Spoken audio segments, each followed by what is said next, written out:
Yes, a woman did go over Niagara Falls in a barrel and survive. Her name was Annie Edson Taylor. This happened a long time ago. People remember her for this wild thing she did. Annie Edson Taylor was a woman who needed a change. She was not young anymore. When she thought of this idea, she was 63 years old in 1901. That was when she made history. Annie lived a hard life up to that point. She was born in Auburn, New York. That was back in 1838. She grew up in a big family. Her father was a mill owner. He died when she was young. This left her family struggling. Annie became a school teacher. That was a common job for women then. She married a man named David Taylor. They had a child. The child died soon after birth. Then her husband died too. This happened during the Civil War. Annie was alone again. She moved around a lot after that. She taught in different places. She tried other jobs too. She worked as a dance instructor. She traveled all over the United States. She went to Michigan, Texas, and even Mexico. But she never found much success. Life kept getting harder for her.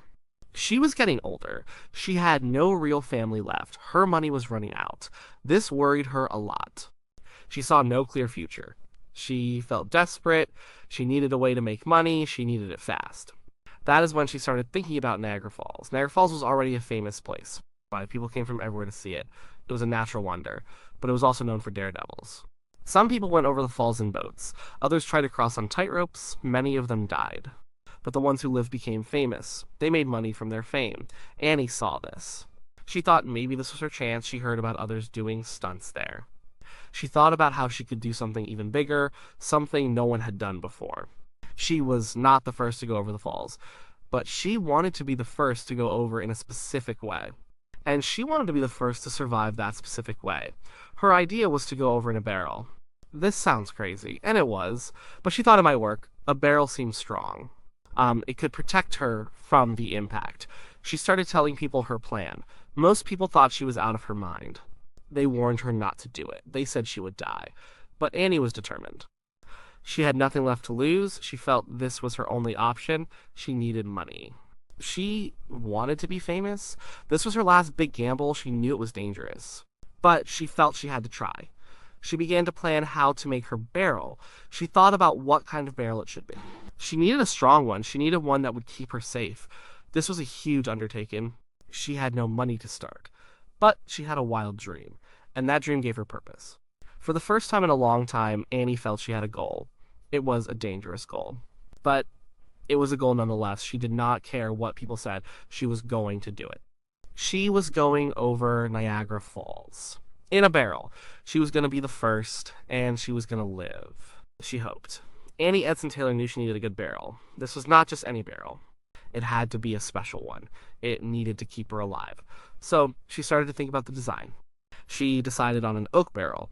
Oak is a very strong wood. It could handle the force of the water. The barrel was big. It was about 4.5 feet high, and it was 3 feet across. She wanted enough space inside. She needed to fit comfortably, but not too much space. That would allow her to be thrown around too much. She had it reinforced with iron hoops. These hoops went around the barrel. They made it even stronger. This was important. The impact at the bottom of the falls would be huge. The barrel needed to hold together. Inside, she put padding, lots of it. She used a mattress. She used pillows. This was to cushion her body. She imagined being tossed around. The padding would help protect her. She also had a harness. It was like straps inside. She could strap herself in. This would keep her from slamming into the sides. It would keep her more or less in the middle. There was another important detail. Air. She needed to breathe. So the barrel was designed with an air hole. This hole could be opened and closed. Before she went over, air would be pumped in. This would give her enough oxygen. She needed enough air for the whole trip. The hole would be sealed shut after that. Finding someone to build this barrel was a challenge. People thought it was a crazy idea. But she found someone who would do it. She paid for it bit by bit. She used what little money she had. She also needed a team. She could not do this alone. She needed help getting the barrel into the water. She needed help getting it to the right spot. And she needed help pulling her out if she survived. She found a manager. His name was Frank Russell. He was supposed to help her with the stunt. He was supposed to manage the money she would make. He promised to help her get rich. But before she went over, she did something else. Something that made her even more famous. She decided to test the barrel. She did not want to send herself over first. That would be too risky. So she sent an animal instead. She got a cat, a common house cat. She put the cat inside the barrel, with padding, just like for herself. Then they sealed the barrel. They took it to the upper Niagara River. They let it go into the current. The barrel floated down. It went over the Horseshoe Falls. People watched from the shore. They waited. After a while, the barrel was found.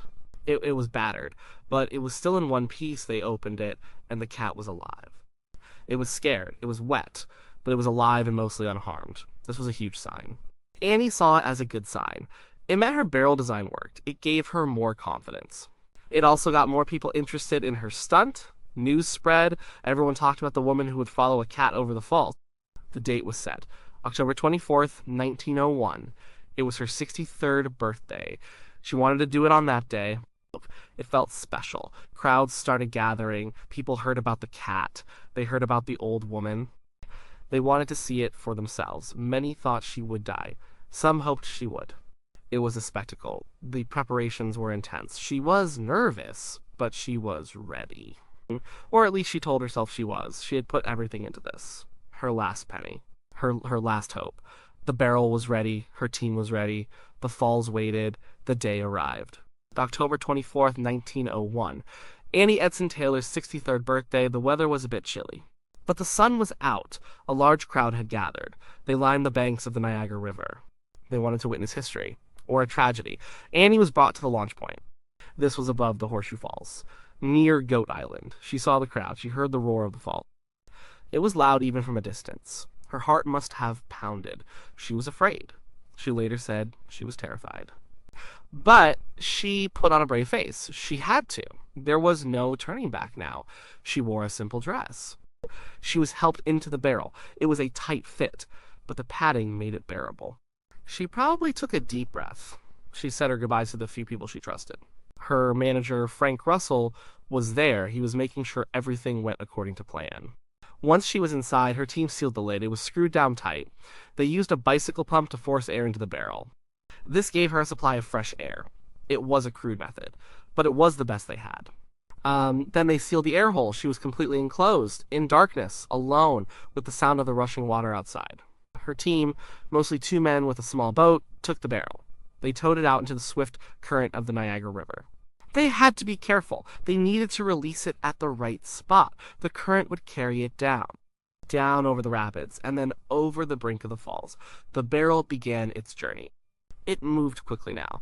The current was strong. It swept the barrel along, over the rocky rapids. It bounced and spun. Annie must have felt every jolt inside. The sound of the water grew louder and louder. It became a deafening roar. Then came the edge, the brink of the Horseshoe Falls. This is where the river drops dramatically. A sheer 170-foot drop. The barrel went over. It plunged down into the churning water below. It was a moment of pure terror for Annie inside. For the people watching on shore, they held their breath. The barrel disappeared from view. It was swallowed by the mist and spray. The crowd waited. Time seemed to stop. They wondered if she was still alive. They wondered if the barrel had broken apart. After what felt like forever, the barrel reappeared. It was spotted in the whirlpool below the falls. It was floating. It was still intact. This was amazing. Her team quickly moved into action. They went out in a boat. They had to retrieve the barrel before it went further downstream. They pulled it to shore. The barrel was opened. Slowly, carefully, everyone watched. And there she was. Annie Edson Taylor. She was alive. She was conscious. She was battered and bruised. She had a gash on her head, but she was alive. She was pulled from the barrel. She was in shock. She looked around. Her first words were not what people expected. She asked, "Did I make it?" And then, more urgently, "Is the cat alive?" She was worried about the cat she had sent over earlier. The cat was fine. Someone must have told her this. Her head was bleeding. She was soaking wet. She was dizzy and disoriented, but she had done it. She had gone over Niagara Falls in a barrel. And she had lived. It was a truly incredible feat. No one had ever done it before. She was an instant legend. The crowd cheered. They rushed forward. They wanted to touch her. They wanted to see her. Annie Edson Taylor had made history. She had faced death and won. At least for that day. Annie Edson Taylor was a worldwide sensation. News of her survival spread like wildfire. Our newspapers everywhere printed her story. Woman survives Niagara plunge. The queen of the barrel. Headlines screamed her name. Everyone wanted to know about this daring old woman. She was instantly famous, but fame is a strange thing. It does not always bring what you expect. Annie thought this stunt would make her rich. She thought it would solve all her money problems. That was her main reason for doing it, but things did not turn out that way. Immediately after the plunge, she was in demand. People wanted to see her. They wanted to hear her story. She started giving lectures. She showed off her famous barrel. People paid money to see her and the barrel. She toured around. She spoke to crowds. She recounted her harrowing experience. She was a celebrity. But she found it hard to manage her new fame and her money. This is where her manager, Frank Russell, came in. He was supposed to handle everything. He was supposed to book her appearances. He was supposed to make sure she got paid. But Frank Russell was not a good man. He was dishonest. He was selfish. He kept most of the money for himself. He often left Annie with very little. He was supposed to protect her interests. Instead, he took advantage of her. He probably saw her as an easy target, an older woman who was not used to dealing with the business side of things. Annie felt cheated. She became angry with Russell. She tried to get her money from him. But it was hard. She did not have the power. She did not have the legal knowledge. She eventually fired him. But he had already taken a lot. He even stole her barrel. The very barrel that saved her life. He used it to put on shows with another woman. He tried to pass this woman off as Annie. He tried to trick people. Annie had to constantly fight these imposters. She had to prove she was the real Annie Edson Taylor. It was exhausting. It was frustrating. She wanted to make a living from her one great feat. But it was slipping away. Her fame was short-lived, too. People are fickle. They move on to the next big thing. The excitement faded. The crowds for her lectures got smaller. The money stopped coming in. She ended up back in poverty. She was living in Niagara Falls, New York. She ran a small souvenir stand.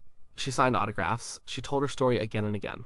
But it was never enough. Her health was not great either. The plunge took a toll on her body. She had injuries. She was often in pain. She needed money for medical care, but she did not have it. She tried other stunts, or at least she thought about them. She wanted to repeat her Niagara Falls feat. She believed she could do it again, but she never did. She was too old, too frail, too poor to even arrange it. Annie Edson Taylor learned a harsh lesson. Fame does not always mean fortune, especially when you are not prepared for it or when you have dishonest people around you. She was a courageous woman. She did an incredible thing, but the world did not treat her kindly for it. She spent her later years struggling. She was a legend, yes, but a poor one. Her life was still full of hardship. Even after conquering the mighty Niagara, Annie Edson Taylor holds a special place in history. She was the first person known to go over Niagara Falls in a barrel and survive. This alone makes her unforgettable. Her stunt showed incredible bravery, or perhaps incredible desperation. It was probably a mix of both. Her act inspired many others. After her, more daredevils tried to conquer the falls. Some in barrels, some in other strange contraptions. Most of them were men, and many of them died. Annie's survival was truly miraculous. It showed how lucky she was, it showed how well her barrel was designed, but it also highlighted the extreme danger of these stunts. The dangers eventually led to changes. Governments and authorities around Niagara Falls started making rules. They made it illegal to attempt stunts over the falls. This was to prevent more deaths. It was to protect people from themselves. Today, going over Niagara Falls is a serious crime.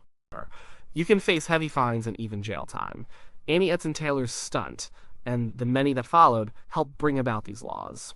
She became part of the reason for the regulations. Her story is more than just about a crazy stunt. It's about a woman who had nothing left. A woman who was pushed to the extreme. She risked everything for a chance at a better life. It tells us about the human spirit. How far people will go when they feel trapped. How much courage someone can find when they are desperate. But her story also has a sad side. It shows the harsh reality of fame. It shows how fleeting it can be, how it does not always lead to happiness or wealth. She hoped for riches. She ended up poor. She hoped for security. She found more struggle. Annie Edson Taylor died in 1921. She was 83 years old. She died in Niagara Falls, New York. Still poor. She was buried in the Stunter's Rest section of Oakwood Cemetery. This is where the Niagara Daredevils are buried. It's a fitting resting place for her. A place for those who challenge the mighty falls. Her grave was unmarked for a long time. This was a sad end for someone so famous. Later, people put a headstone there. It finally recognized her. It marked her place in history. Her legacy endures. Every time someone talks about Niagara Falls stunts, her name comes up. She proved it could be done. She showed the world a moment of incredible human daring. She was a woman who faced her fears head on. She literally threw herself into the unknown. Her story teaches us many things. It teaches us about desperation, about the allure of fame, about the power of nature, and about the strength of a single person determined to survive. It reminds us that behind every grand spectacle, there is often a very human story. A story of struggle, a story of hope, a story of an ordinary woman who did something extraordinary, and lived to tell about it even if her life after was not the fairy tale she had hoped for. Her plunge over Niagara Falls was a moment of triumph, but her life after was a testament to the fact that not all heroes get a happy ending.